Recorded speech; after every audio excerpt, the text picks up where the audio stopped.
오늘 신년 특별 저녁기도의 둘째 날입니다. 오늘 함께 우리시는 말씀은 창세기 13장 14절부터 18절까지 있는 말씀을 가지고요. 믿음은 새로운 세계를 보게 한다. 믿음은 새로운 세계를 보게 한다라는 제목으로 하나님 말씀 함께 시간 나누도록 하겠습니다. 우리는 계속해서 이 아브라함이라는 사람을 통해서 우리도 이 땅의 아브라함처럼 어떻게 하면은 복의 근원이 되고 복 그 자체가 될 것인가를 우리가 주일부터 어제 또 오늘 이렇게 살펴보고 있습니다. 하나님은 아브라함을 들어 사용해 가지고 그를 통해서 모든 민족을 복의 근원 삼아줬던 것처럼요, 하나님 이 시대에도 하나님은 반드시 여러분을 통해서 이 땅에 하나님의 복의 근원 여러분을 삼아줄 거라고 저는 믿습니다. 오늘 우리가 하루하루마다 그 말씀을 묵상하며 나갈 때마다 여러분의 믿음이 더욱더 견고해지고 하나님 부르심 받은 그 인생의 사명 앞에 여러분들이 아브라함처럼 복의 근원이 되며 복의 통로가 되는 여러분 다 될 수 있기를 여러분 주님의 이름으로 축복합니다. 아브라함 그는요, 어제 우리가 말씀받던 것처럼 하나님은 그를 갈대아 우르 땅에서 부르십니다. 그리고 보여준 땅이 아니라 보여줄 땅으로 가라 그럽니다. 보여준 땅은 봤던 곳이기 때문에 경험으로 가는 거지만 보여줄 땅은 한 번도 안 본 땅이기 때문에 하나님 바짝 옆에 붙었지 않으면 갈 수 없는 땅입니다. 순종으로만 갈 수 있는 땅이 보여줄 땅이거든요. 아브라함은 하나님의 그 보여줄 땅을 순종으로 갔습니다. 근데 이 일이 어떻게 됐습니까? 어제 봤던 것처럼 갔던 그 순종의 길이 그만 기근이 들고 말았죠. 기근이 들어가지고 하나님은 아브라함을 믿음의 테스트를 하게 됩니다. 믿음이라는 것이 모든 것이 형통하고 잘 나갈 때 고백하는 건 믿음이 아니고요, 기근을 만났을 때 고백하는 게 진짜 믿음이거든요. 그러나 그 믿음의 그 고백 위에 아브라함은요, 낙제를 받게 되죠. 그리고 그는 깨닫게 됩니다. 제가 이제 여러분과 함께 그 아브라함의 기근을 통해서 우리가 복의 근원 되려면은 세 가지를 기억해야 된다 그랬습니다. 무엇을 기억한다 그랬습니까? 상황이 아니라 약속을 붙잡으라고요. 그 다음에 세상과 타협하는 것이 아니라고요. 그리고 마지막으로 하나님만을 의지하라고요. 아브라함은 그가 복의 근원이 되기 위해서 이 믿음의 테스트를 거치고 난 다음에 하나님은요, 이 기근을 통해서 아브라함을 믿음의 사람으로 만드셨어요. 자, 이제 아브라함은 그 바로로부터 수많은 가축들과 약대들을 가지고요, 다시 베델이라는 곳으로 올라오게 됩니다. 하나님이 여기서 아브라함을 믿음을 테스트를 끝내지 않습니다. 이제 하나님은요, 두 번째 아브라함을 위한 믿음의 훈련을 시키는데 어떤 훈련을 시키느냐? 그것은요, 바로 인간관계를 통한 훈련을 시킵니다. 대인관계를 통해서 하나님은요, 복의 근원될 자질을 만드는데, 여러분 이 말은요, 이렇게 한번 설명드려 볼게요. 여러분, 하나님이 아브라함을 부르실 때 너는 복이 될 것이다, 너는 복의 통로가 될 것이다 합니다. 근데 그 다음 말이 이 말이에요. 너로 말미암아 민족의 복을 받을 것이고 너로 말미암아 모든 족속의 복을 받을 것이다. 결국 자기가 복을 받았잖아요. 그럼 이걸 복을 누구에게 흘려준다는 겁니까? 사람에게 흘려주는 거예요. 사람에게, 민족과 족속에게 흘려보내준 거예요. 자, 그런데 여러분, 사람과 사람 사이의 관계 훈련이 되어 있지 않으면요, 내가 갖고 있는 복이 사람에게 흘러가지 못한답니다. 여러분, 제가 볼 때는요, 가장 어려운 게 인간관계 같아요. 사람 사귀는 거, 그렇죠? 여러분, 사람 사귀는 게 되게 힘들어요. 사람이 정말요 어려워요, 여러분요. 하나님은요, 아브라함이 복의 근원이 된 후에 이제 그 복의 근원된 이 복을 사람에게 흘려보내줄 때 진짜 복의 근원된 사람은 인간관계 속에서, 갈등관계 속에서 어떠한 삶을 살아야 되느냐라는 것을 오늘 하나님은요, 이 창세기 13장에서 아브라함을 복의 근원 되려고 이 인간 간의 갈등 구조 속에서 하나님을 훈련시킵니다. 자, 그래서 오늘 우리가 본문을요, 이렇게 볼 거예요. 오늘은 창세기 13장 우리 14절부터 18절까지 말씀 봤지만요, 그 앞에 있는 부분을 또 잠깐 다룰 겁니다. 그래서 오늘은요, 인간관계 차원에서 복의 근원이 뭔지를 볼 겁니다. 우리도 이 땅을 삶을 살아갈 때 하나님이 사람들 틈에 우리를 놨거든요. 성도들 틈에 우리를 놨어요. 그럼 우리가 사람과 사람 사이에서 오는 갈등, 또는 사람과 사람 사이에서 갈등 속에 홀로 남아져 있는 외로움들, 이런 걸 어떻게 내가 해결해야 내가 진짜 하나님의 복의 통로가 되고 축복의 통로가 될 것인가? 오늘 이 두 가지, 갈등을 통한 훈련, 또 하나는 홀로 남았을 때 어떻게 내가 이것을 이겨낼 수 있는 것인가? 홀로 남았을 때의 훈련을 통해서 아브라함이 오늘 이 13장에 하나님을 훈련시키는 연단을 우리가 쭉 살펴보는 가운데 여러분들도요, 사람을 알면 상처받지 말고 사람 때문에 갈등 속에서도 여러분이 그 사람에게 복에 근원되는 그런 믿음의 종들 다 될 수 있기를 여러분 주님의 이름으로 축복합니다. 자, 그러면 첫 번째는 이거예요. 첫 번째는 뭐냐면요, 우리가 살다 보게 되면은 인간관계 갈등을 느낍니다. 자, 인간관계 갈등을 느낄 때 내가 진짜 복에 근원된 사람이라면은 어떻게 해야 되느냐? 방법이 하나 있습니다. 그게 뭐냐? 이겁니다. 희생하고 양보하라, 이겁니다. 희생하고 양보하라. 그게 여러분들이 이 땅 가운데 복의 통로가 될 수 있는, 복의 근원 될 수 있는 방법이란 얘기예요. 자, 말씀이 오늘 이 본문은 아니고요, 우리 이 똑같은 장인데 13장 8절 9절 말씀이거든요. 자, 우리 말씀 한번 자막을 통해서 한번 읽어보도록 합시다. 자, 한번 읽어볼게요. 자, 시작. 아브라함이 롯에게 이르되 우리는 한 친족이라 나나 너나 내 목자나 내 목자나 서로 다투게 하지 말자. 내 앞에 온 땅이 있지 아니하냐. 나를 떠나가라. 내가 좌하면 나는 우하고 내가 우하면 나는 좌하리라. 아멘. 자, 이 상황이 어떤 상황이냐면요, 지금 이런 상황이에요. 아브라함이 지금 현재 애굽으로 내려가 가지고요, 아내를 뺏겼다가 하나님의 개입으로 인해 가지고 바로로부터 상당히 많은 가축들과 약대들을 가지고 오게 됩니다. 와가지고 얼마큼 시간이 지났는지 성경에 나와 있지 않아요. 근데 아마 많은 시간이 지났나 봅니다. 지금 갖고 왔던 약대들과 이 양떼들과 소떼들이 너무 많은 거예요. 그러다 보니까는 지금 새끼가 났을 때 아브라함의 목자들도 그것을 새끼가 나니까는 풍족해지고, 또 조카 롯의 목자들도 그 새끼들이 나니까 풍족해진 거예요. 좁은 땅덩어리에서 가축들이 너무 많다 보니까 이 서로 풀을 먹으려 보니까는 경쟁이 생긴 거예요. 그래가지고 아브라함의 목자들과 이 롯의 목자들이 다투고 싸우게 되게 됩니다. 자, 여러분, 여기에서 우리 인간관계 속에서도 이런 일이 비일비재하다는 거예요.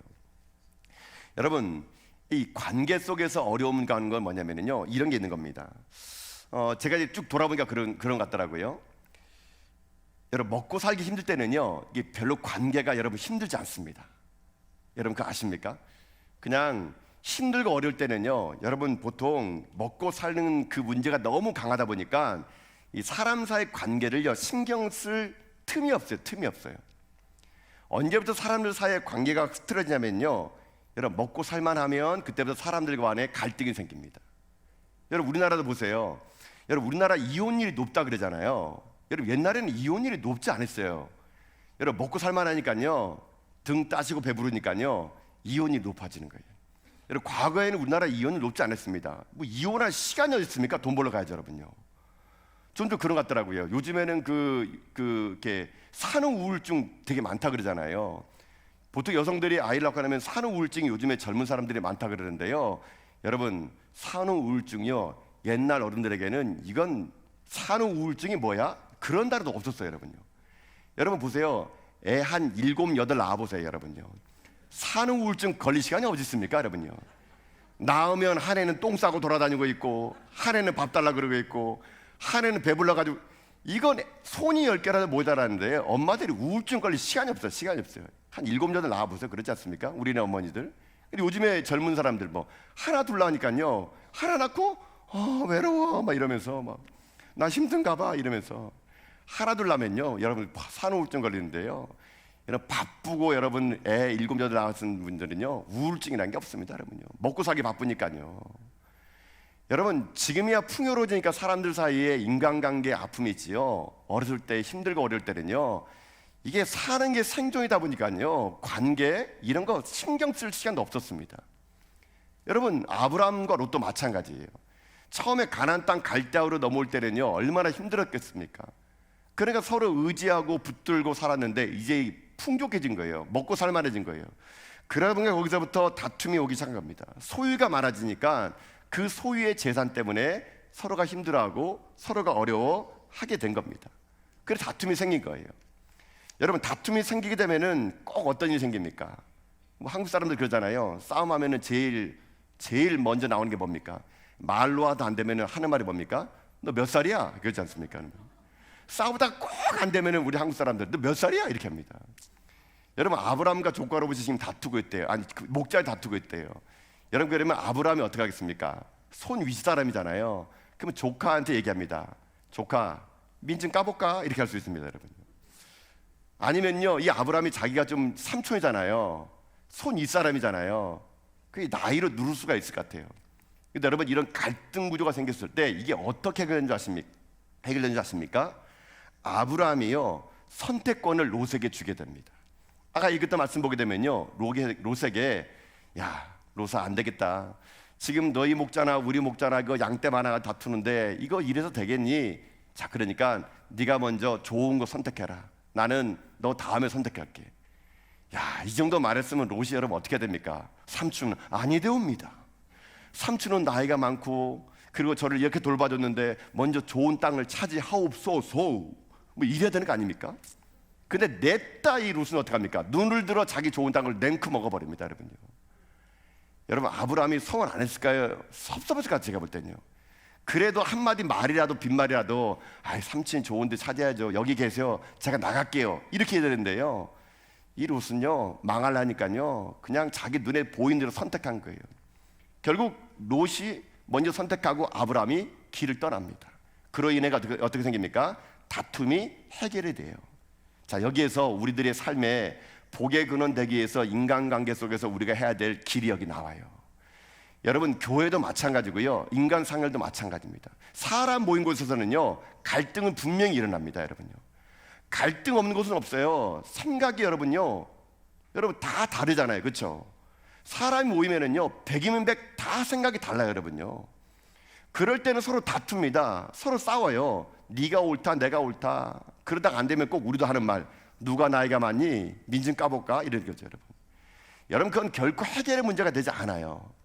하나님, 우리가 이 땅을 삶을 살아갈 때 복의 근원이 되고 축복의 통로가 되려면요, 우리에게 요구하는 게 뭔지 아십니까? 믿는 우리에게 요구하는 게 뭔지 아십니까? 먼저 희생하고 먼저 양보하기를 원하시는 거예요. 여러분, 내일 아침에 출근하시게 되면요, 여러분 먼저 양보하세요. 먼저 희생하세요. 예수 믿는 사람, 여러분 세상 사람들에게, 아유, 저 사람은 바늘로 찔러도 피 한 방울 날 사람 아니야, 여러분 이런 말 들으면 안 돼요, 여러분요. 아, 피 한 방울 나야 되는군요. 안 날 사람이야, 이런 말 들으면 안 돼요, 여러분요. 우리는요, 희생하고 여러분 여유 인생, 줘버리는 인생, 여러분 이런 인생 살아야 돼요. 왜 그런지 아십니까? 여러분, 아브라함이요, 왜 조카 롯에게 먼저 선택권을 줬을까요? 제가 이 말씀을요, 제가요 이번에 이거 준비하면서 또 책을 여러 개 살다 보고 또 주족도 읽어보고 다른 분들도 책들 막 읽어보면서 느끼는 게 뭐냐면, 아브라함이 여러분요 처음에 이런 마음 가지지 않았을 것 같아요. 근데 아브라함이 어떻게 이렇게 많은 걸 먼저 양보할 수 있는지 아십니까? 그가요 하나님을 경험했기 때문에 그런 거예요. 그가 바로에게 모든 걸 다 뺏겨버렸을 때 자기는 어찌할 바를 알지 못했는데 하나님이 개입함을 인해 가지고요 이 많은 걸 얻었거든요.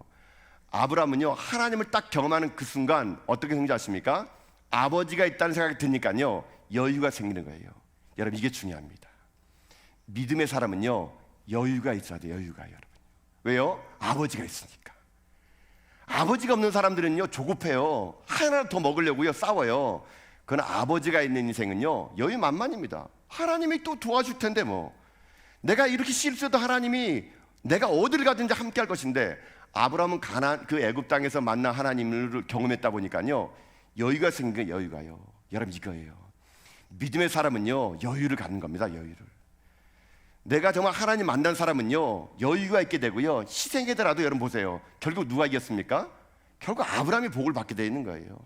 당장은 롯에게 선택권을 줬지만요 여러분 결과적으로 누가 이겼어요?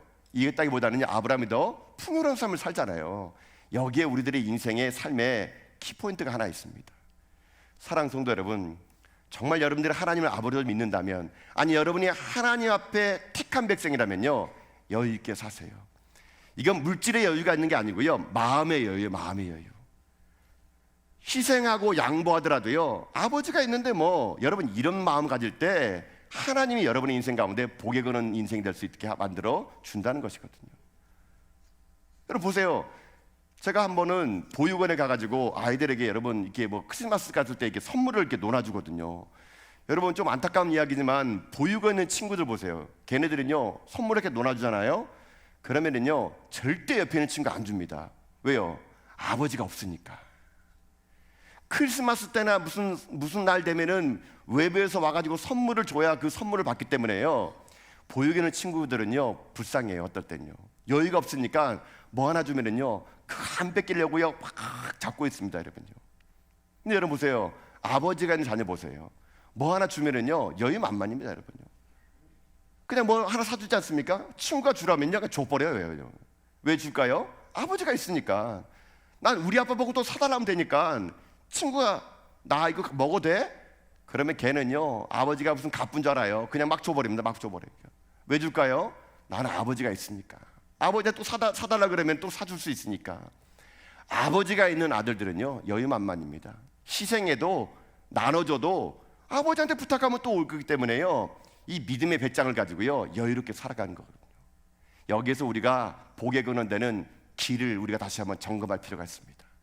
사랑하는 성도 여러분, 여러분 인생에 아버지가 있다면요 여러분 믿음의 여유를 가지고요 세상 사람들에게 양보하고 희생하고 나눠주고 베풀고 사세요. 세상 사람들 뿐이겠습니까? 교회도 마찬가지입니다. 서로가 갈등의 구조가 생기고 서로가 의견이 안 맞을 때요 먼저 여러분 믿음의 분량이 있으신 분이요 희생하세요. 먼저 그의 의견을 들어줘 버리세요. 갈등의 구조를 만들지 마시고요 내가 먼저 희생하고 양보하고 섬기게 되면요 여러분 거기서부터 복에 근원되는 통로가 될 수 있다는 것이거든요. 오늘 보게 되는 통로의 첫 번째 길 잊지 마십시오.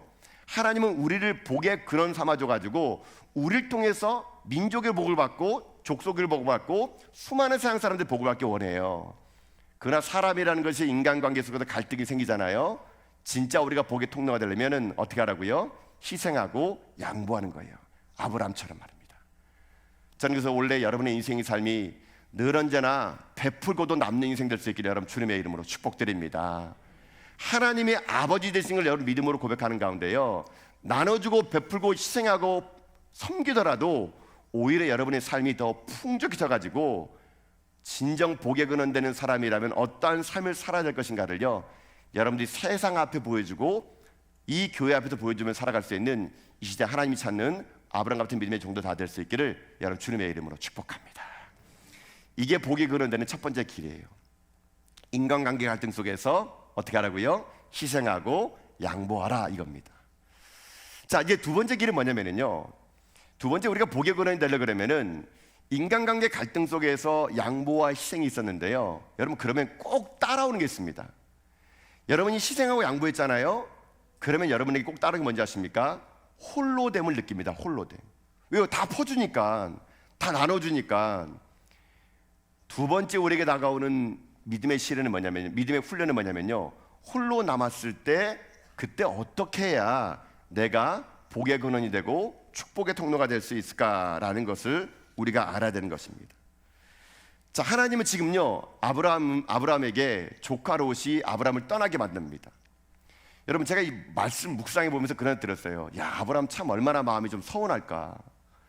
여러분 지금 아브라함은요 자식이 없어요. 그 당시에 자식이 없다라는 것은요 아무리 많은 재산이 있다 하더라도요 그게 기쁨이 아니거든요. 그저 자식이 없어가지고 조카 롯을요 피부치 삼아가지고 의지하고 그와 함께 갈대아 우르 땅까지 오고 애굽까지 내려갔다가 그 어려움을 다 이겨내고 같이 베델로 올라왔는데 그 조카가 떠난 거예요. 떠난 거. 아마 모르긴 몰라도 아브라함의 그 마음속에는요 아마 마음속에 허전함이 그에게 분명히 다가왔을 것입니다. 공허한 마음이 다가왔을 거예요. 그런 공허한 마음 여러분 믿음이 가진 사람에는 반드시 찾아오게 되어 있습니다. 여러분도 혹시 그런 경험 있지 않습니까? 여러분 예수 믿고 난 다음에 세상 친구들이 여러분 떨어져 나갔죠. 여러분 예수 믿고 난 다음에는 왠지 내 주변에 있는 사람들이 막 정리가 되게 됩니다. 그럼 여러분 외로워져요. 또는요 예수 믿고 난 다음에 여러분 가정 안에서 보세요. 믿지 않는 가정 속에서 여러분 얼마나 외로운지 모릅니다. 홀로 여러분 교회 다니는 사람, 여러분 홀로 가족들의 반대를 무릅쓰고 예배당에 와서 예배드리는 사람, 여러분 그 사람의 마음 얼마나 외로운지 모릅니다. 여러분요 교회 가려고만 하면요 식구들이 난리예요. 아유 너는 오늘도 교회 가니? 교회 가면 도대체 밥을 주니 쌀을 주니?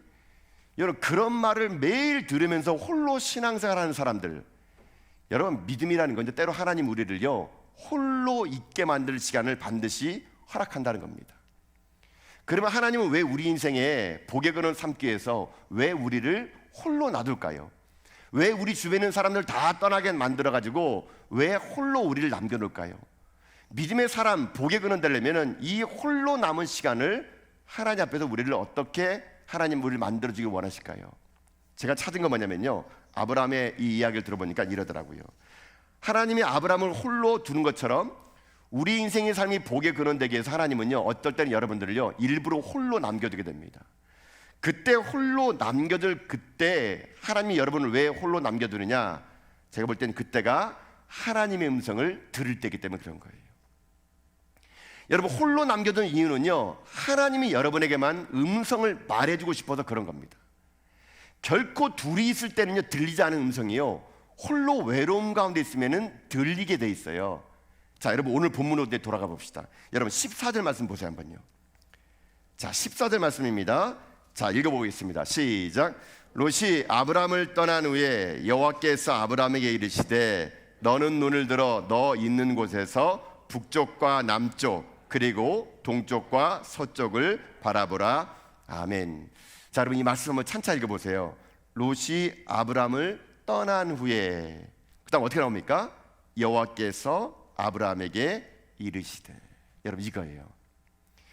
여러분, 롯이 떠난 후에 홀로 남아있는 아브라함에게 하나님은요 지금 찾아가셨습니다. 그리고 그에게 하나님은 말씀해 주셨어요. 너는 눈을 들어 너 있는 곳에서 북쪽과 남쪽과 그리고 동쪽을 바라보라고요. 여러분 혹시 오늘 신앙생활 하는 가운데 있어서 홀로 계신 분이 계십니까? 아니면 그냥 지금 현재 같이 교회를 다니더라도요 이 수많은 군중들 속에서요 나는 웃고 있지만요 속으로 외로운 사람들이 참 많은 것 같아요. 교회 안에서도요 그저 군중 속에 함께 있지만요 외로움을 느낀 사람이 상당히 많습니다. 하나님 우리 인생 가운데 홀로 남겨질 그때에 하나님 우리 가운데 하는 게 뭔지 아십니까? 그때 사람들 찾지 말고 하나님 음성을 더 들으라는 겁니다. 여러분 홀로 있는 시간은요 어찌 보면 축복의 시간이에요. 내가 정말 하나님의 복의 근원 되는 시간이거든요. 하나님의 그 음성을 듣는 시간이거든요. 분주하고 바쁠 때는 안 들렸던 그 음성이 홀로 있을 때는요 여러분 그때는요 들리기 시작한다니까요. 여러분 그래서 때로는 외로움이요 여러분 하나님을 더 집중하게 만들어줄 수 있다니까요. 제가 옛날에 그랬던 것 같아요. 제가 신학대학원 다닐 때 그랬는데요. 제가 신학대학원 다닐 때 이제 결혼하기 전이었어요. 신학대학원 다니기 전에 기숙사에서 이제 혼자 있게 되는데, 기숙사에서 여러분 혼자 있을 때가 언제 제일 외롭냐면요 이때가 제일 외로워요. 명절 때. 저는 집이 좀 멀어가지고요 명절 때 집을 못 갔어요. 그래서 기숙사가 되게 되면은요 기숙사에 있는 모든 친구들은 집이 가까워져가지고 명절 때 다 기숙사를 떠나는 거예요, 여러분요. 그러면 그때는요 식당에 있는 그 아줌마도요 다 명절사를 가버리는 거예요. 그러면 그 신학대학교 큰 학교에요 홀로 남아있는 그 사람들이 몇 명 있어요. 제 방에도 그때 4명이 우리 신대원생들이 같이 자고 있었는데 다 고향으로 간 거예요. 저만 멀어가지고요 집에 못 가가지고요 혼자 있었던 게 있었거든요. 근데 연휴가요 그때 한 4일이에요. 4일. 와, 여러분 4일 내내 그 혼자 빈 방에서요 밖에 나가니까 추석 당일이라고 식당도 문 다 닫아버린 거예요, 여러분요. 그래가지고요 먹을 것도 없는 상태 속에서, 그날이 또 가을이었어요.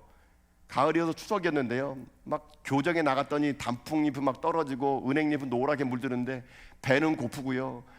와, 정말 그때 외롭더라고요. 제가 그때 외롭다는 걸 처음 느껴봤어요. 너무 외롭더라고요. 맑고 사람도 없고, 이거 뭐 나무하고 말하는 것도 하루 이틀이죠, 여러분요. 4일 내내 말하면 자연인 될 것 같더라고요, 여러분요. 정말 외롭더라고요. 저는 그때 진짜 제가 그때 외로운 걸 처음 느껴봤어요. 야, 그래서 그해 겨울에 결혼했다는 거 아니겠습니까, 여러분요? 제가 시험 기말고사 보자마자 그 다음날 결혼식 해버렸어요, 여러분요. 너무 외로워가지고 결혼하니까 낫더라고요, 여러분요. 여러분, 근데 제가 그때 외로울 때는요 진짜 저는요 그때 뭐 하나님의 음성이 들리지도 않았어요, 여러분요. 그때는요 너무 배고프기도 하고 너무 외로우니까요 사람이요 멍해지더라고요. 그냥 아침에 일어나도 아무 일도 안 생기고 저녁에 아무도 찾아오지 않는 빈방에서 홀로 4일 동안 있으려 그러니까요. 나중에 이 추석 끝나가지고 우리 제 방에 또 우리 동기들 그러니까요. 그렇게 반가울 수가 없는 거예요. 물론 조금 있다가 있는 게 또 불편한 적이 있었지만은 하여튼 말입니다. 여러분, 이 사람들은요 외로울 때가 분명히 오거든요. 사람이 떠나버릴 때. 여러분 그때 여러분이 할 일이 뭔지 아십니까? 하나님이 여러분을 외롭게 만드는 건요, 그때가 마음이 가난하게 함으로 말미암아 하나님의 음성이 들리기 시작할 때라니까요. 여러분이 한번 예를 들어볼게요. 성경 예를. 모세가 죽었어요. 출애굽의 그 대명사인 모세가. 하나님은요 지금 출애굽 코앞에 놔두고요, 모세가 이스라엘의 리더였는데 이 요단강을 건너기 전에 모세가 죽어버립니다. 이제 모세가 죽고 난 다음에 그 다음에 이 많은 사람들을 이끌어 가지고요 가나안 땅에 들어갈 사람은 여호수아예요. 여호수아. 여러분 한번 생각해 보세요. 여호수아가 얼마나 외로웠을까요? 아니, 모세가 살아있으면 모세를 의지하고 이 많은 백성들을 가지고 여러분 넘어갔을 텐데 모세가 죽었어요. 이 수많은 백성들이 지금 자기만을 보고 있는 거예요. 여호수아는요 두려움과 외로움 속에 지금 떨고 있었습니다. 근데 여호수아 1장의 2절을 보면요, 하나님이 그때 여호수아에게 얘기합니다. 그때 얘기할 때 참 하나님도요 이렇게 얘기하세요. 내 종 모세가 죽었으니 너는 이 백성을 거느리고 요단을 건너 이르기 시작합니다. 여러분, 그 전에까지 여호수아는요 하나님의 음성을 듣지 못했어요. 그 전까지 여호수아에게 하나님은 나타나셔가지고 말씀하지 않았어요. 근데 여호수아가 모세가 떠나버린 다음에 외로움 속에 있을 때 하나님이 여호수아에게 나타나셔가지고 그때 비로소 얘기합니다. 무슨 얘기하느냐? 내 종 모세가 죽었음을 다시 한번 확인시킵니다. 그리고 여호수아에게 무슨 말인지 아십니까? 이제 너는 담대하고 강하고 외로워하지 말고 두려워하지 말아라. 내가 모세에게 준 율례와 법도를 잘 지켜서 좌로나 우로나 치우치지 말아라. 하나님은 그때 외로움 속에 있는 여호수아에게 말씀으로 다가오셨습니다. 여러분, 이것이 우리들 가운데 복의 근원되는 길이 여기에 있는 거예요. 하나님은 여러분의 인생의 삶이 복의 근원되려면요 반드시 여러분 삶 속에 외로움이란 시간을 줄 겁니다. 홀로 있는 시간 줄 거예요. 그럴 때 여러분들이 하는 거 뭐냐면요, 그 외로움을 달래기 위해서 사람을 찾아다니는 것이 아니라 하나님의 음성을 집중하셔야 된다는 얘기예요. 하나님의 음성을 들을 때만이요 여러분이 그때 그 외로움이 말씀으로 채워진 인생만큼 강력한 인생은 없다라는 것입니다. 여러분 잊지 마십시오. 하나님 반드시 여러분에게 외로움 줄 겁니다. 복의 근원되는 것 자체는 외로운 길이거든요. 아무도 예수 믿지 않는 그 허허벌판에 여러분 혼자 복의 근원 되는 겁니다. 직장에서 여러분들 아무도 예수 믿지 않는 곳에 하나님은 여러분 보내가지고 그 직장에 여러분을 복의 근원 삼아주는 것이에요. 가정에 아무 믿지 않는 곳에 여러분을 복의 근원 삼아 여러분의 가정을 보낼 것이에요. 그럼 외로울 겁니다. 아무도 예수 믿지 않는 직장에서 가정에서 외로울 거예요. 그때 여러분이 할 일이 뭔지 아십니까? 하나님 음성을 들을 준비를 해야 된다는 얘기입니다. 저는 오늘 이 시간 여러분 가운데 외로움 속에 오늘 이 시간 이곳에 오신 계신다면요, 우리 찬양하고 말씀 듣는 가운데 하나님의 음성이 여러분에 들려서 여러분 삶이 이 땅 가운데 세상으로 그 외로움을 채우는 자가 아니라 말씀으로 채워나가는 하나님 종들 다 될 수 있기를 여러분 주님의 이름으로 축복합니다. 그 외로움 속에서 여러분 세상을 의지하지 마시고요, 그 직장의 한복판에서, 가정 한복판에서 아무도 예수 믿는 사람 없는 그곳에서 오직 하나님의 음성만을 듣는 가운데요, 여러분이 끝까지 애무나 버티고 견뎌내는 믿음의 사람이 되어서 그 땅을 하나님의 거룩한 땅으로 만들어내는 쓰임받는 복의 근원 다 될 수 있기를 주님의 이름으로 축복합니다. 이게 홀로 있을 때 해야 될 법칙이에요. 자, 근데 이게 단계가 있는 것 같아요. 제가 볼 때는요. 자, 하나님이 홀로 있을 때 여러분이 말씀하시는데 어떤 말씀해 주시느냐? 그 다음 단계가 중요한데요, 하나님이 여러분에게 비전을 주신다는 겁니다. 이게 두 번째예요. 두 번째. 외롭습니까? 하나님 찾아가실 거예요. 자, 내가 복의 근원 되려면 두 번째 뭔지 아십니까? 음성을 듣고 비전을, 하나님의 음성을 들어야 된다는 겁니다. 하나님 여러분에게 비전을 주십니다. 자, 여러분 오늘 말씀, 아까 우리 읽었던 말씀 중에서요, 자, 여러분 16절 17절입니다 하나님의 큰 비전을 어떻게 줬는가 보도록 합시다. 자, 16절 10절 읽겠습니다. 시작. 내가 내 자손이 땅에 티끌 같게 하리니 사람의 땅에 티끌을 능히 셀 수 있을진데 내 자손도 세리라. 너는 일어나 그 땅을 종과 행으로 두루 다녀 보라. 내가 그것을 내게 주리라. 아멘. 자, 외로움 속에 있는 아브라함에게 하나님을 찾아가 줘가지고요, 여러분 참 놀라워요. 아브라함을 달래지 않습니다. 아이고 불쌍해서 어떡할까, 외롭지, 좀 나한테 기대, 내가 너에게 친구가 되어줄게. 하나님은 아브라함을요 이렇게 외로움을 달래주지 않았어요. 지금 조카 롯이 떠나버린 공허한 마음속에 있는 아브라함에게 하나님은 뭘 주시지 않습니까? 더 큰 꿈을 주십니다. 더 큰 비전을 주세요. 그 더 큰 꿈, 더 큰 비전을 통해서 하나님 말씀하십니다. 외로워하지 마, 눈물 흘리지 마. 내가 너와 함께 할 것이니 믿음의 눈을 들어 나를 바라봐. 그리고 내가 내 자손을 이 땅의 티끌처럼 많게 할 것이야. 하나님은 그 외로움 속에 있는 아브라함에게 다시 한번 비전을 주신 거예요. 여러분 오늘 하겠던 이 13장 16, 17 말씀은요 창세기 12장에 나왔던 말씀을 그대로 하나님이 다시 한번 아브라함에게 약속해 주시는 거예요. 여러분 이게 중요합니다. 여러분들이 하나님 앞에서 이 복의 근원이 되고 축복의 통로가 될 때는요 여러분 하나님의 비전을 붙잡아야 됩니다. 꿈을 붙잡아야 됩니다.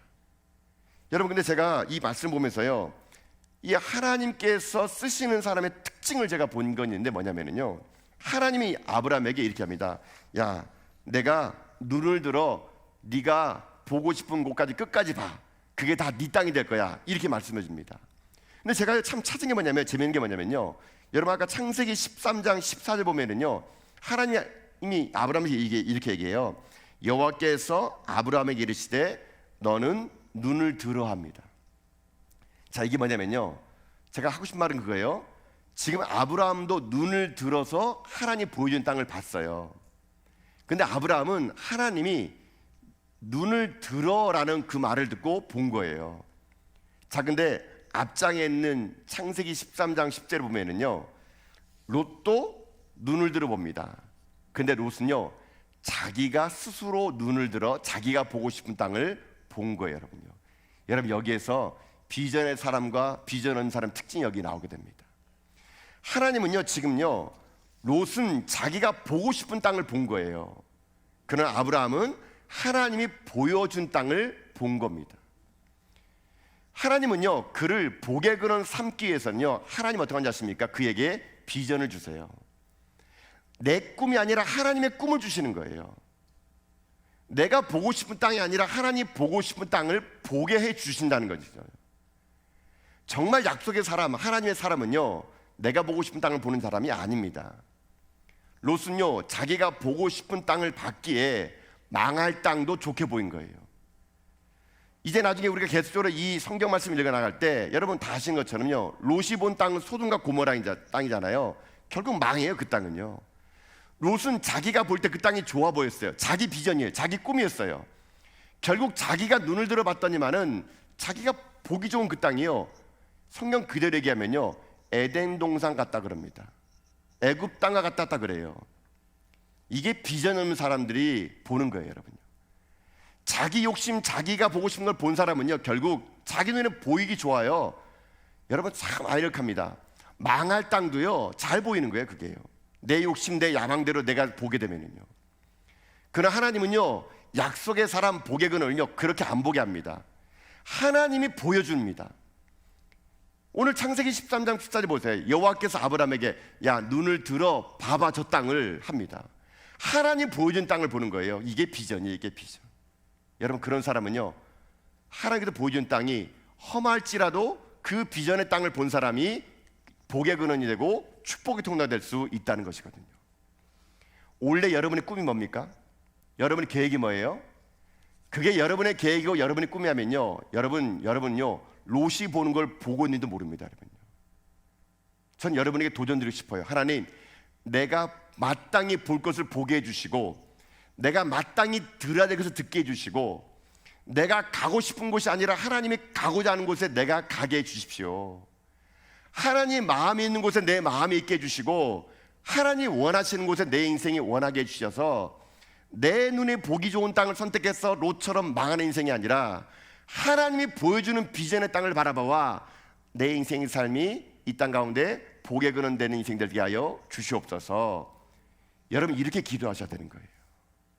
그게 진짜 복의 근원 되는 거예요. 지금까지 여러분들은 여러분의 보기 좋은 땅을 선택하셨죠. 하나님 나 이거 하고 싶어요.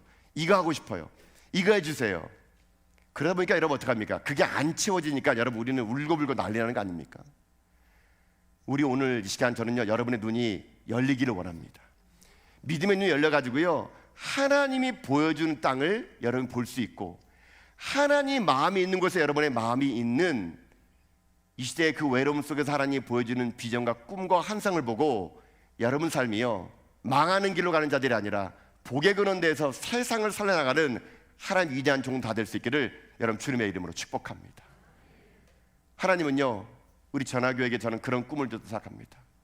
이제 창립 50주년 맞은 우리 전화교회가 이제 하나님께서 보여줄 곳으로 가는 교회, 하나님께서 마음이 있는 곳에 우리의 마음이 있는 그런 교회, 하나님의 눈물이 있는 곳에 우리의 눈물이 있는 그런 교회, 여러분 그것을요, 그 은혜를요, 세상으로 잇는 교회가 되고 싶은 겁니다. 우리도 열심히 기도합시다. 우리도 열심히 하나님 마음을 읽어냅시다. 그래서 이 50주년 우리만의 잔치로 끝나는 것이 아니라, 그저 우리만의 파티로 끝나는 것이 아니라, 우리 이만큼 하나님이 인도하셨네, 할렐루야, 50년 됐네, 기쁘다, 이게 아니고요, 50년 된 가운데 더 성숙해가지고 우리 전화교회가 하나님의 꿈을 이뤄드리는 교회, 하나님의 눈물이 있는 곳에 우리의 눈물이 있는 그런 교회, 하나님 비전이 있는 곳에 우리 비전이 있는 그런 교회가 되어서 우리가요, 이 시대 아브라함처럼 복의 통로가 되는 교회가 되어 세상을 살려낼 수 있는 그런 교회, 그런 성도 다 될 수 있기를 여러분 주님의 이름으로 축복드립니다. 이게 외로움 속에 우리가 해야 될 두 번째 길이에요.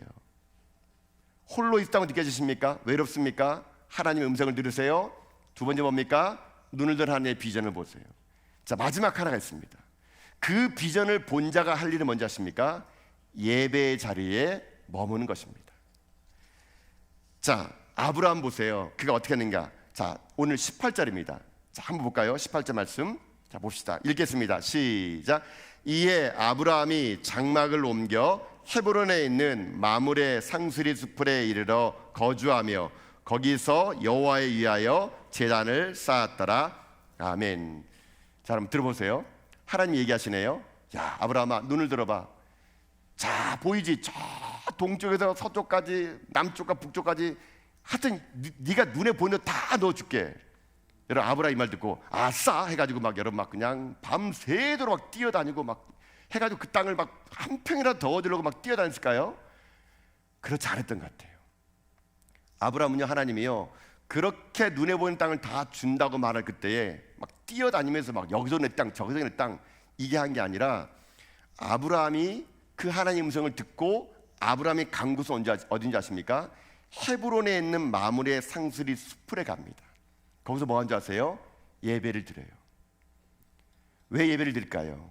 지금 아브라함의 눈에는요, 헤브론에 있는 마므레 상수리 숲밖에 안 보여요.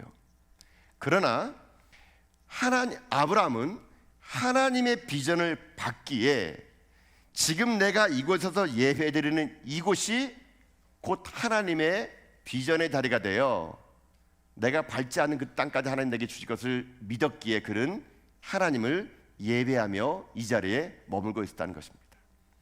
저는 이게 중요하다고 생각합니다. 여러분, 우리들의 인생의 삶이요, 하나님이 비전을 주고 꿈을 주고 하나님 너를 복의 통로 삼아주었다, 축복의 자리가 됐다 할 때 우리가 여러분 항상 끝까지 사수해야 될 거 뭔지 아십니까? 예배 자리입니다. 예배 자리. 하나님은요, 그 예배 자리에 머무는 사람을 통하여 더 큰 꿈을 주고 더 큰 하나님의 음성을 들려줄 수 있다는 것이거든요. 아브라함이요, 그 땅을 찾아야겠다고 동문서주 다닌 거 아닙니다. 다시 예배 가운데 와서 하나님 앞에 무릎 꿇고 그 예배의 힘으로요, 아브라함은요, 자기가 믿음으로 눈을 들어 그 땅을 차지했음을요, 예배 가운데 그는 확신을 서게 된다는 것이죠.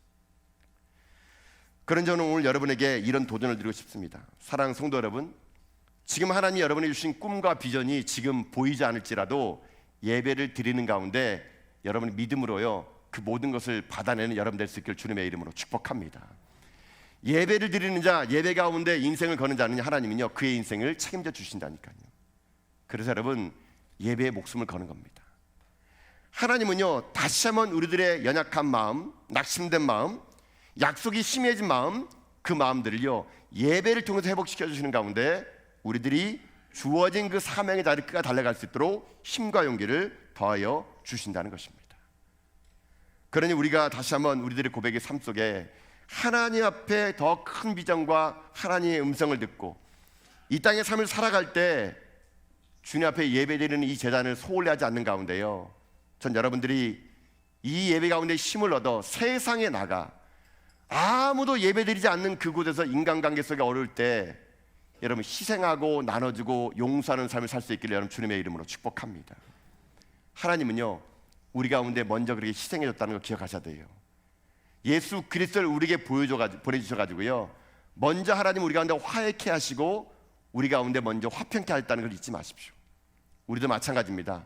예수님이 그랬던 것처럼 여러분의 삶의 자리가 진짜 복의 근원이 되고 하나님 축복을 생긴다 그런다면은 주님이 희생의 십자가를 졌던 것처럼 여러분의 삶의 현장에 가셔가지고 희생하시고 양보하시고 외로운 그 순간에 하나님의 음성을 듣고 비전을 발견하고 다시 예배당에 와서 하나님의 꿈을 가지고 하나님 주시는 귀한 사명의 길을 끝까지 달려갈 수 있는 저 여러분 다 될 수 있기를 여러분 주님의 이름으로 축복드립니다. 아멘.